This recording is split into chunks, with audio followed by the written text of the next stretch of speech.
Baik, kita masuk halaman 155. Ini fenomena yang berlaku sekarang ni, iaitu suka membuat tuduhan sesat terhadap seseorang. Ya, membuat tuduhan sesat. Hari ini bergaduh lah, bergaduh je, ya, bergaduh. Jadi bila bagi pandangan tu dia nak gaduh, dia nak gaduh sesama umat Islam, ya. Maka dia ukit baliklah peristiwa-peristiwa lama, cerita-cerita lama, ya. Dan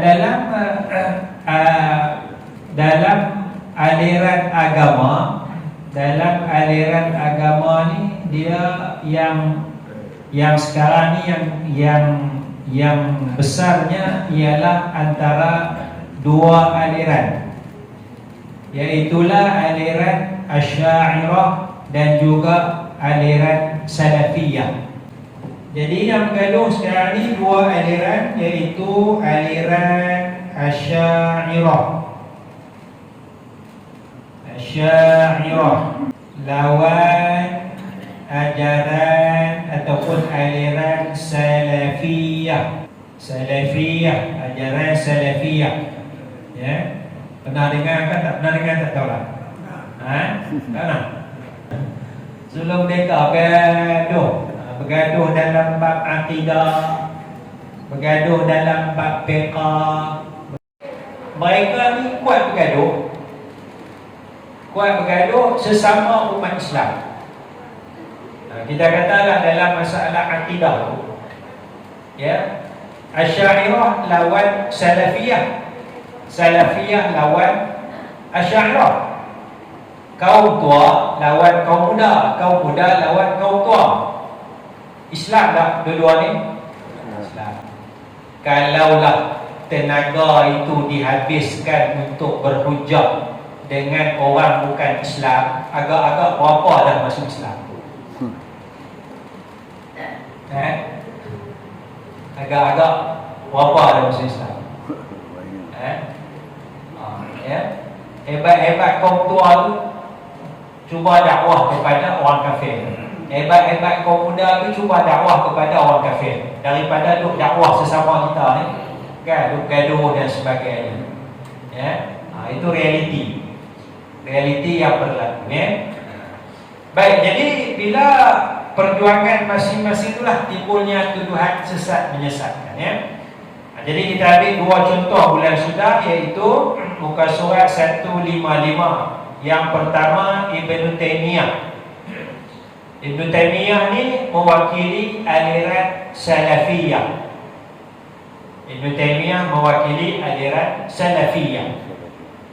Contoh kedua kita ambil ialah Al-Imam Al-Ghazali rahimahullahu ta'ala. Dan Imam Ghazali ini mewakili aliran Asy'ariyah, ya. Jadi Asy'ariyah, bukan semua, segelintir Asy'ariyah menuduh Ibn Taymiyah sesat. Segelintir Salafiyah, saya tak kata semua, segelintir Salafiyah menuduh Imam Ghazali sesat. Jadi kalau nak kata sesat, Ibn Taymiyah pun dituduh sesat, Imam Ghazali pun dituduh sesat. Jadi kita nak ikut apa nama tu? Kita nak ikut apa tu? Sedangkan Ibn Taymiyah hidup tahun 700 Hijrah, lebih kurang 700 Hijrah. Imam Ghazali tahun 400 Hijrah, 500 Hijrah, lebih kurang. Dah lama dah 900 tahun, 1000 tahun daripada kita. Tapi berungkit lagi, Ibn Taymiyah ni tak betul, Imam Ghazali ni sesat dan sebagainya. Jadi sedangkan masyarakat kita tidak pun mengetahui perkara tersebut, ya, masyarakat kita tidak mengetahui perkara tersebut, ya. Baik, kita ambil contoh yang ketiga. Contoh yang ketiga, Dr. Yusuf Al-Qaradawi. Tidak tinggal seorang ulama kontemporer. Banyak ijtihad yang baru dikaji dan dilontarkan kepada masyarakat. Karya Fiqhuz Zakat, tulisan Syekh Yusuf Qardawi ini merupakan karya yang bernilai tinggi dalam memahami ilmu zakat. Dia ada ijtihad baru dalam karya dia Fiqhuz Zakat, sehingga zakat pendapatan tu adalah antaranya hasil daripada ijtihad Syekh Yusuf Al-Qaradawi.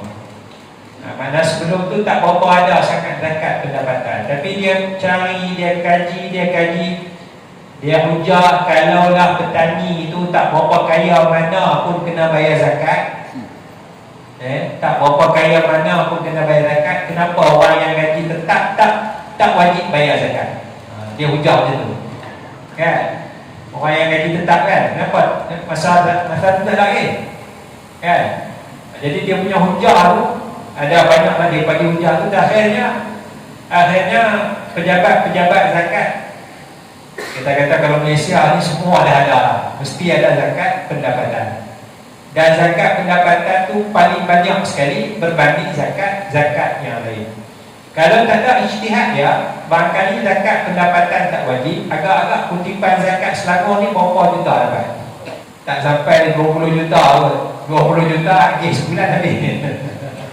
Tak sampai sebulan habis, kan? Jadi kerana ijtihad dia itulah, maknanya Selangor saja 1 bilion, kan? Daripada naik 700 juta, 900 juta, asalnya tahu sudah 1 bilion lebih. Wilayah 1.2 bilion. Bukan ada tanah pertanian apa-apa kira tu, zakatnya 1.2 bilion, kan? Pasal zakat pendapatan. Itu ijtihad, ya. Ada jasa, ada jasa, ijtihad ya. Tetapi namun ada sanggahan terhadap beberapa pendapat beliau dengan sanggahan yang kasar bahasa dan tidak sopan. Ada ustaz kita dari Perak, tak payah sebut nama lah, dia marah kat Syekh Yusuf Qardawi. Baru lagi dia marah, beberapa bulan sudah, kan tahu sudah dia marah. Dia kata ustaz kita dari Perak kata Yusuf Qardawi ni sewel. Dia kata mana ada zakat pendapatan. Yusuf Qardawi je pandai-pandai dia buat begitulah, marah kat Syekh Yusuf Qardawi, kan? Baru lagi tahu sudah. Dia kata sewel orang tua tu. Masa tu Yusuf Qardawi dah mati ke belum? Mati dah kot. Dia lah, dia kata tu dalam kuliah lah. Dalam kuliah ada rakaman. Bila dia kata sewel kepada Syekh Yusuf Qardawi, orang pun marah kat ustaz ni. Bila marah, seminggu 2 minggu lepas tu dia pun buat satu ceramah, tajuk dia adab. Dia panggil satu syekh terus ceramah bab adab. Dia pun ada dia cerita bab adab, kan? Allahu Akbar, itu ada. Tuan carilah di YouTube tu ada lah, tulislah tajuk Syekh Yusuf Qardawi sewel ke apa, keluar lah, ya ustaz.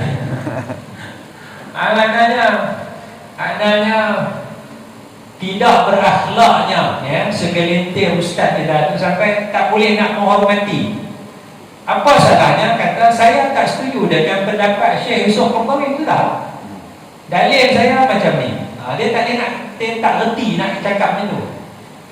Dia orang panggil karakter assassination, pembunuhan karakter, bunuh pun sewel lah, bangang lah, apa lah, senang, Jadi orang yang duduk depan dia tu kata, dia tak mau baca lah buku Syekh Yusuf Qardawi, jangan baca. Dia orang bangang, orang sewel.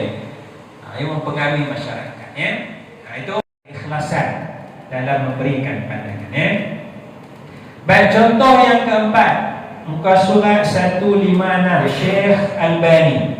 Jadi Yusuf Qardawi ni dia Asy'ariyah. Baik, kadang-kadang contoh keempat, Syekh Albani adalah antara tokoh ilmuwan dalam bidang hadis. Penguasaan ilmunya dalam bidang hadis dapat dikaji dalam karya-karya hadis beliau. Nama besar dalam ilmu hadis. Sehingga kalau hari ini kalau membuat kajian hadis, kita kata dia akan rujuk dua lah pandangan Syekh Albani rahimahullah ta'ala.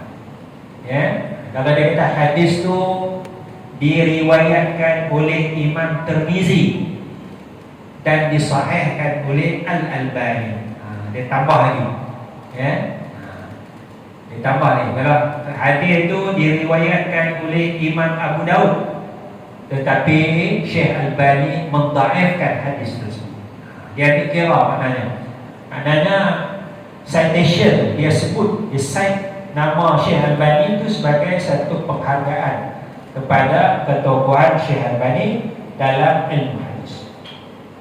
Baik, tetapi ada tuduhan bahawa Albani tidak pandai dalam ilmu hadis, sesat, dan ada tuduhan mengkafirkan beliau. Macam itulah sama pendapat beliau. Jadi keadaan itu berlaku begitu. Dia sesat menyesatkan di antara satu sama lain. Pendapat beliau ini Albani ada disangka oleh ulama yang lain, namun para ulama membangkang dengan adab. Kalau ulama betul, dia akan bangkang dengan adab. Dia tidak memperlekehkan orang. Dia fokus kepada isu dia, masalah ilmu, masalah apa yang dia putuskan tu betulkah salah, itu pandangan ulama. Yang bukan ulama ni, itu yang kata sewet, bangan, jahil dan sebagainya. Jadi walau bagaimanapun ada pula tohmat dan fitnah yang kasar dan tidak beradab yang lari daripada landasan dan tata cara para ulama. Jadi 4 contoh. 4 contoh, 2 mewakili aliran Asy'ariyah, iaitulah Imam Al-Ghazali dan Syekh Yusuf Qaradawi, dan 2 tokoh mewakili aliran Salafiyah, iaitulah Al-Imam Ibn Taymiyah dan Syekh Albani rahimahullah ta'ala. Itu yang fahaman yang suka melemparkan tuduhan sesat kepada insan yang lain, hendaklah diawasi dan dijauhi, kerana amalan menyesatkan insan lain mempunyai implikasi yang besar. Riwayat hadis menyegah amalan sedemikian. Jadi kalau kita jumpa ada orang tu tuduh orang ni sesat, orang tu sesat, ada ustaz ni kata ustaz tu sesat, ustaz ni sesat, kita hati-hatilah. Kita hati-hati. Kita hati-hati. Habis yang tuduh dia ISP sesat, dia tahu tak? Kita nak jauhi tak? Nak jauhi GISP kan, nak jauhi yang tuduh sesat tu. Yang jadi masalah bila tuduhan sesat tu daripada individu yang suka menuduh. Jadi biarlah nak tuduh sesat tu, nak buat hukum sesat tu, biarlah kepada pihak berkuasa. Pihak berkuasa. Mufti dia nak buat keputusan tu bukan dia seorang. Dia ada jawatan kuasa ni dulu, dia ada kajian ni dulu, kan? Lepas tu dia baru nak mesyuarat, lepas tu naik perkenan Tuanku Sultan. Tuanku Sultan tak berkenan, patah balik pula, bincang balik pula. Dia bukan tanya apa ni terus jawab, kan? Dia ada berpuluh-puluh orang tu bincang satu nak buat keputusan tu, tapi yang jadi masalah ni individu. Dia seorang dua orang terus dia tuduhan. Jadi kita tidak mahu ada sikap yang sedemikian. Jadi pihak berkuasa, jabatan agama, jabatan mufti dan sebagainya, mereka ada kuasa untuk membuat keputusan, dan keputusan itu dilakukan secara cepat. Baik, tidak dinafikan bahawa bukan semua pendapat ulama boleh diterima. Itu hakikat dia. Walaupun ulama itu sangat alim, tetapi tidak semua pendapat ulama boleh diterima. Imam Al-Ghazali rahimahullah ta'ala seorang yang hebat, namun bukan bermakna tiada langsung kesilapan dalam ijtihad dan tulisan beliau. Dalam karya Ihya Ulumuddin terdapat hadis yang dhaif. Namun adakah dengan kedaifan hadis yang beliau riwayatkan menyebabkan semua legasi ilmunya ditolak? Jadi orang yang menyesatkan Al-Imam Al-Ghazali rahimahullah ta'ala, salah satu sebab dia ialah hadis dhaif dalam kitab Ihya. Jadi bagi manhaj salafiyah, mereka tidak menerima hadis dhaif. Manhaj salafiyah, mereka tidak menerima hadis dhaif. Mereka nak hadis tu sahih ataupun hasan, tidak menerima hadis dhaif. Imam Ghazali dalam kitab Ihya, dia ada hadis dhaif. Situ yang menyebabkan Imam Ghazali ditolak, bahkan mungkin dituduh sesat. Tetapi kalau kita tengok balik cara Imam Ghazali dalam kitab Ihya, bila Imam Ghazali buka bab apa-apa, Imam Ghazali dia akan bawa ayat Quran dulu.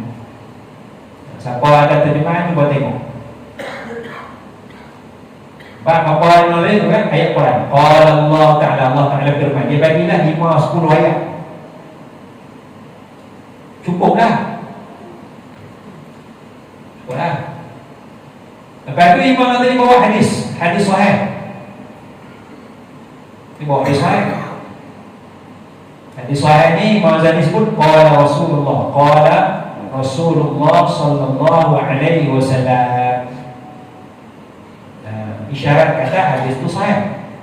Ini kebiasaan dalam kitab Ihya.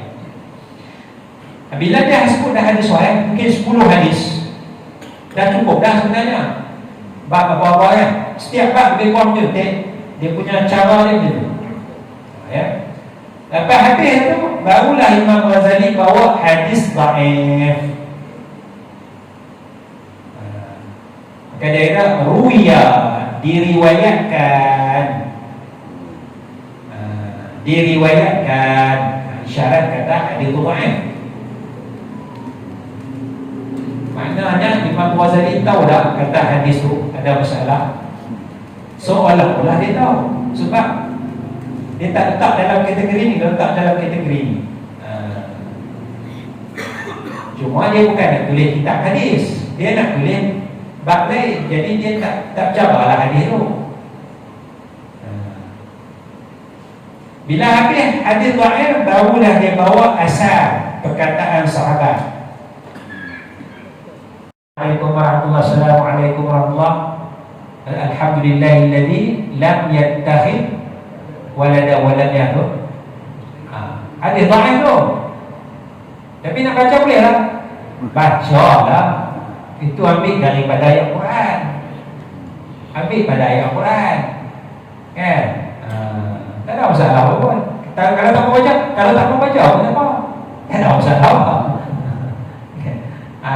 Dia boleh toleransi sebenarnya, tapi keras. Dan nak sapu muka, Assalamualaikum warahmatullahi wabarakatuh. Nak sapu muka kan tak sapu muka? Lepas sapu muka tak buka? Tak sapu boleh, sapu boleh. Sunat.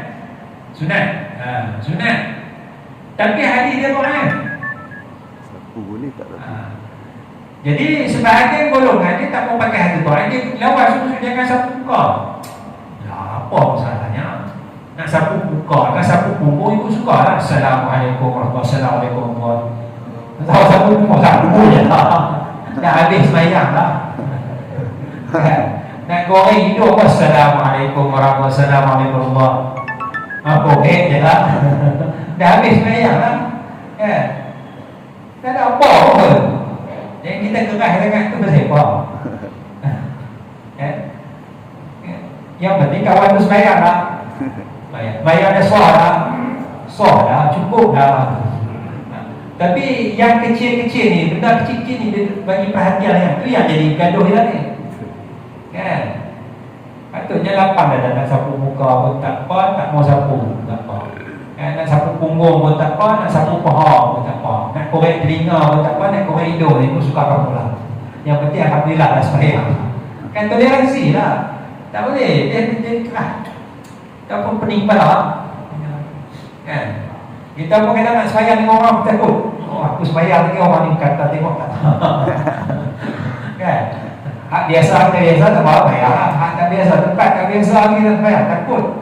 Lepas dia pernah buat apa ni. Kan? Takut dia tak setuju bapa kita apa. Itu masalah. Baik. Jadi hadis dhaif bagi Imam Ghazali mungkin boleh diriwayatkan dalam bentuk sokongan kepada Quran dan hadis yang sahih. Ini secara susun itu. Quran, hadis sahih. Maka ada yang ditunjukkan oleh Al-Imam Al-Hafiz Al-Iraqi dalam menyemak hadis Ihya Ulumuddin merupakan adab yang terpuji. Al-Hafiz Al-Iraqi tidak mencela atau Imam Ghazali, sebaliknya menghormati. Itu cara para ulama. Jadi Al-Imam Al-Ghazali tahun 505 Hijrah mati. Imam Ghazali Ghazali 505 Hijrah mati. Al-Iraqi dia dalam tahun 800 Hijrah ke atas. 300 tahun lepas Imam Ghazali mati, dia datang khidmat kepada kitab Ihya Ulumuddin. Dia akan sebut hadis ni Bukhari ke Muslim ke. Kalau dia tak jumpa, Imam Iraqi kata lam ajid lahu aslan, aku tak jumpa asal hadis ni. Dia cari tak jumpa. Dia tak kata Imam Ghazali sesat, dia kata aku tak jumpa. Boleh jadi Imam Ghazali jumpa, aku tak jumpa. Gelaran dia Al-Hafiz, orang yang banyak menghafal ratusan ribu hadis. Imam Ghazali tak sampai tak dapat gelaran ni. Walaupun gelaran dia Al-Hafiz, tapi dia menghormati Imam Ghazali. Dia akan kata aku tak jumpa hadis ni. Tak jumpa. Kalau dia berkonfirm tu tak ada, baru dia kata la asla lahu, tak ada asal bagi. Kalau dia yakin semua, lebih kurang gitu lah. Kalau dia tak apa, dia kata aku tak jumpa. Tapi boleh jadi Imam Ghazali jumpa. Itu ada. Jadi orang kita sekarang ni hilang adab yang ditunjukkan oleh Al-Imam Al-Iraqi. Ibn Taymiyah, Ibn Qayyim, Az-Zahabi, Muhammad Abdul Wahab, Hasanul Banna, Yusuf Qardawi dan sebagainya. Semua mereka ada jasa dan sudah tentu ada kesilapan. Tapi kita sepatutnya beradab, menghormati dan sebagainya. Ada pandangan yang menyesatkan Imam Nawawi dan Imam Ibn Hajar Al-Asqalani. Dua ulama ini dituduh sebagai bukan golongan ahli sunnah dalam aspek akidah. Hal ini kerana mereka berdua menerima konsep takwil dalam memahami nas Quran yang mutasyabihat, iaitu samar-samar. Maknanya bila kata yadullah tu, tangan Allah tu, Imam Nawawi takwil tangan Allah tu qudrat, kuasa. Imam Ibn Hajar pun takwil Ar-Rahman 'alal 'arsy istawa, Tuhan istawa di atas arasy. Takwil dengan maksud Allah menguasai arasy. Jadi ada ulama lain tuduh kata sesat. Pasal menggunakan kaedah takwil. Karena bagi dia istawa tu ialah istawa. Istawa makna duduklah. Istawa makna duduk. Bagi aliran Salafiyah, duduk. Asy'ariyah menguasai. Allah tu istawa, Allah menguasai arasy. Allah menguasai arasy. Ada dalil? Ada.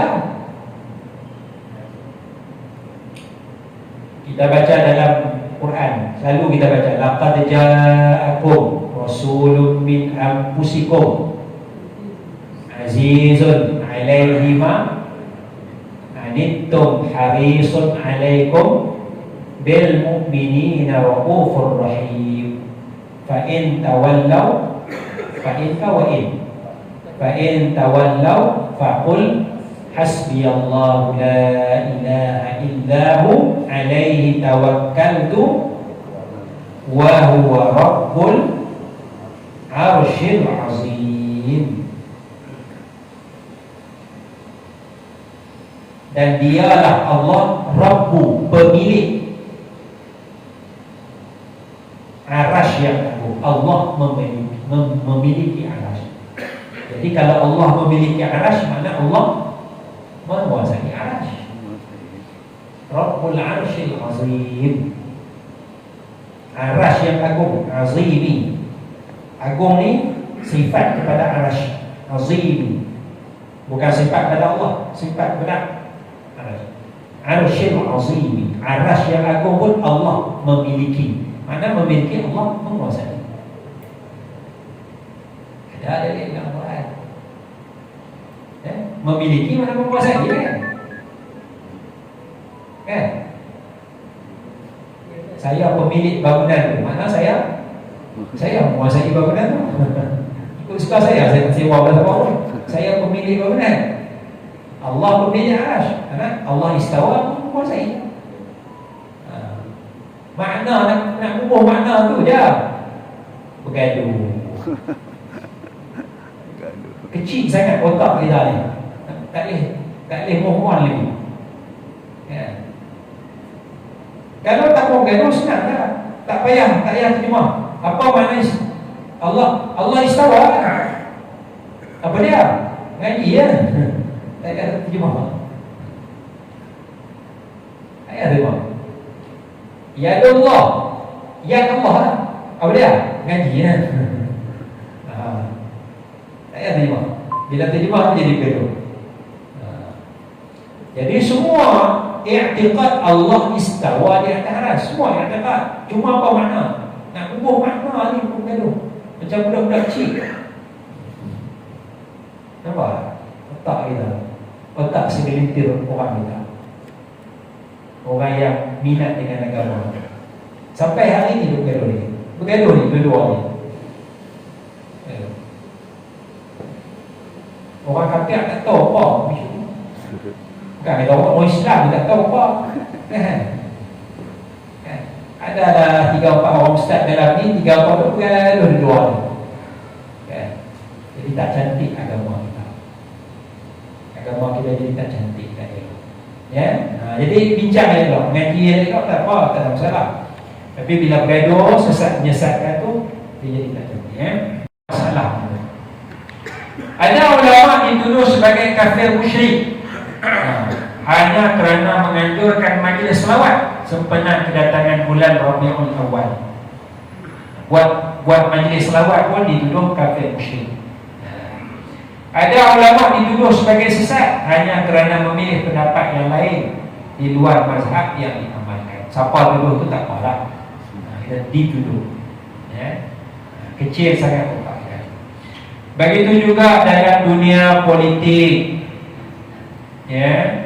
Ada insan dituduh sebagai bukan mukmin kerana perbezaan parti yang didukung.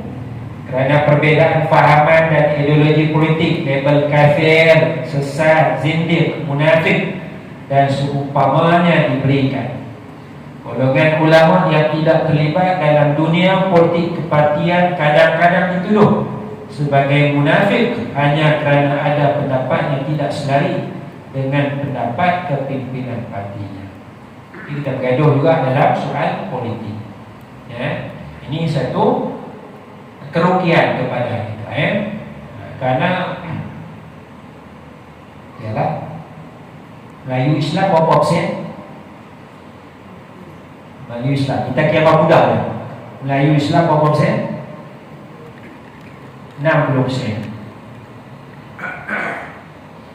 Bola 68%. Ada berapa parti Melayu Islam?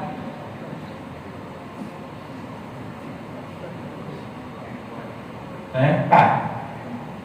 Dapat seorang berapa? Kita bagi sama banyak. Tak sama buat 15 17 sen 17 sen 17 sen 17 sen. Parti kafir ada berapa? Parti kafir berapa?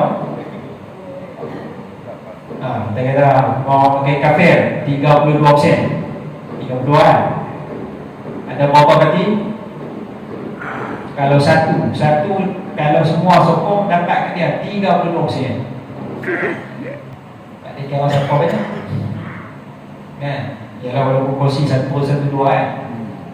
Tapi tak dapat dapat 1-1-2 pun majoriti. Parti mana paling banyak? Situ dah goyak tu. Jadi Agung pun pening pala, pilih mana ni? Takkan kita sedar? Takkan kita sedar kawan tersebut?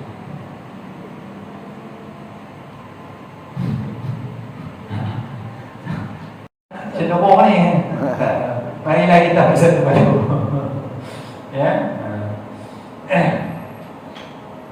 Baik itu ya, dalam dunia yang penuh dengan jemaah dan kumpulan berteraskan agama, ada pahaman yang hanya menerima ahli dalam grup mereka saja. Mana-mana individu yang tidak mengikut grup mereka akan dianggap kafir. Kesembelihan orang yang bukan ahli grup tidak halal dimakan. Pernikahan tidak boleh dilakukan antara ahli grup dengan bukan ahli grup. JSB, kahwin ahli dia lah. Sama dia kahwin kan? Tak tahulah kenapa dia tak kahwin dengan orang luar. Allah kan? Dia nak jaga klan dia tu, ya, ya. Jadi itu contoh Jadi contoh ni contoh beza Salafiyah, Asy'ariyah, beza mazhab, beza parti politik, beza kumpulan-kumpulan. Ya.